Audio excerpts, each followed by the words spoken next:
is PUDITA and I'm from SMAN 2 Palangkaraya. Today, I would like to tell you a story about the legend of Malawen Lake. So if you want to know more about the story, just check it out. So before I tell you the story, I want to let you know that actually the legend of Malawen Lake is a folklore from North Barito, Central Kalimantan. So welcome to Central Kalimantan. And here is the story, so let's get ready to go back to a time called Once Upon a Time. So once upon a time, there lived a husband and wife who were very, very poor. But they didn't have any children yet. So one night, the wife had a dream about an old man coming to her and telling her that her husband and she had to meditate for 100 days in the jungle.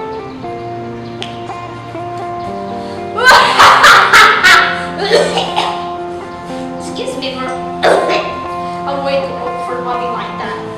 Said the old man. Well, who are you? Asked the wife.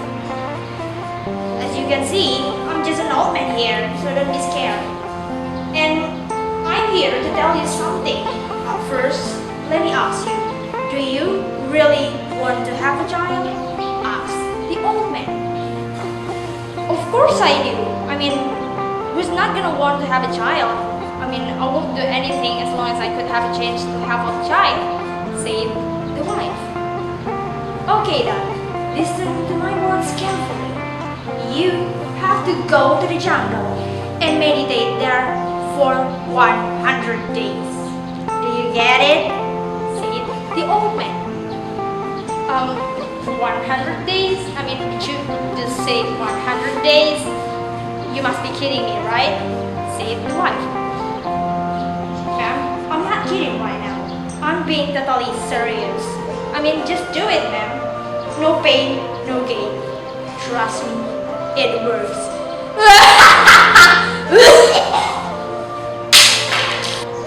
Suddenly, the old man disappeared. And in the next morning, the wife told her husband about her dream. And finally, they decided to go to the jungle and meditate there. After spending 100 days, they finally went home. And do you know what happened? It was true. Because not long after that, the wife got pregnant. And 9 months later, obviously, the baby boy was born. And they named him Kumbang Banau. So Kumbang grew as a handsome and strong young man. However, he wasn't obedient. He never listened to his parents' advice, and it happened again when he wanted to hunt in the jungle. He wanted to hunt when it was already dark. So his parents asked him to wait until morning. But do you know what did he do? He just ignored it and he insisted to go to the jungle to hunt. So his parents couldn't do anything about that. His father called him and gave him a magic plate. Here, my son, I give you my magic plate. So please use it wisely because it could help you in a difficult situation, said Kumbang's father. So Kumbang went to the jungle to hunt, but because it was way too dark, Kumbang couldn't see clearly. So not long after that, Kumbang got lost. Kumbang kept walking and walking and walking and walking and walking until finally he crossed the jungle and he arrived at a small village where there was a party. And in that party, Kumbang saw a very, very, very, very, very, very beautiful girl. I mean, if you can't imagine how beautiful she was, just imagine my face. So she was really beautiful that Kumbang fell in love with her. So Kumbang came to her and introduced himself. Hey girl, what's up? My name is Kumbang Banao. So what's yours? Said Kumbang. Apparently, the girl's name was Intan. And Intan was a daughter of the head of the village. While that party was her birthday party. So when the party was over, everybody had to go back to home, including Kumbang. Luckily, Kumbang could memorize all the way back home. Finally, in the next morning, Kumbang arrived at home safely, while his parents were definitely worried about him. But Kumbang didn't tell anything about Intan to his parents.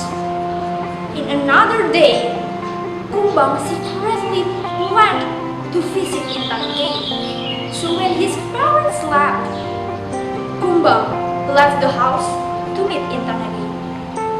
Finally, Intan and Kumbang meet each other again. And apparently, Intan also fell in love with Kumbang because, I don't know, love doesn't need reason, right? So, Intan fell in love with Kumbang, so Intan was happy to see Kumbang. So they continued to see each other in the following nights. What a beautiful love story. But apparently it made the villagers restless, so villagers came to the head of the village to ask him to do something with the couple. So Intan's father got an idea. Intan's father came to a rich merchant and asked him to marry his son with Intan, and the rich merchant agreed.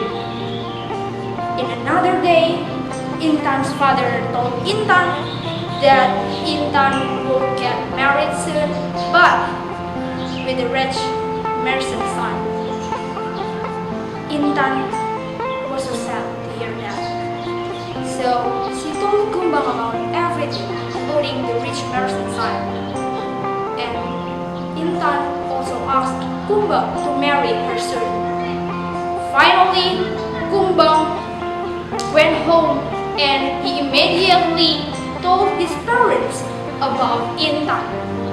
Father, mother, I have a very beautiful girl named Intan, and she is a daughter of a head of the village. But I really love her, so please propose her for me, said Kumbang. Did you just say a daughter of a head of the village? A daughter of a head of the village? I mean, are you out of your mind, my son? I mean, don't you see our condition right now? She is from rich family and we are from the poor family, so it's not appropriate for us to even propose her, said Kumbang's father. But father, but I need to tell you something. I really like her. So I want you to propose her. Oh, did I say too much? She's so in my head, said Kumbang. My son, you have to listen to your father carefully because he is right. It's not appropriate for us, my son, said Kumbang's mother. However, Kumbang was really mad to hear that. So he left the house and he brought the magic plate also. He came to Intan and asked her to run away with him, and Intan agreed.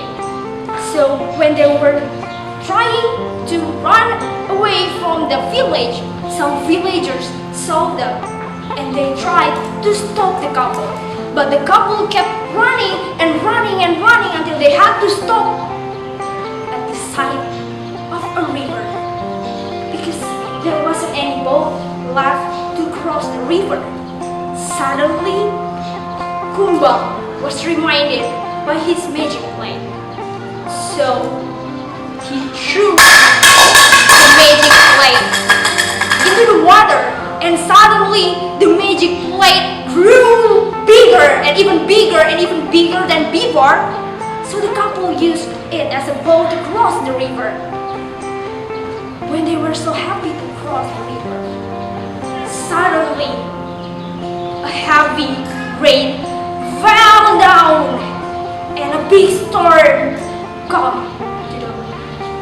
And not long after that, the couple was drowning. Slowly but surely, the river changed into a lake, and people named it as a Malawen lake. Up to now, people still believe that the couple changed, becoming two white crocodiles that live in the lake. So I think that's all the story of the legend of Malawen Lake. Thank you. So that's the end of the story, and what we can learn from this story are, first of all, love is not measured by prosperity, and the second of all and the most important things that we have to remember is we have to obedient to our parents, which means that we have to listen to our parents' words carefully. I mean, there is no parents who wants us to be a bad person in the future. So just do what your parents order you to do, because it must be the best for you. And believe it or not, the worst thing to hear from your parents is, I'm disappointed in you. So trust me, it works!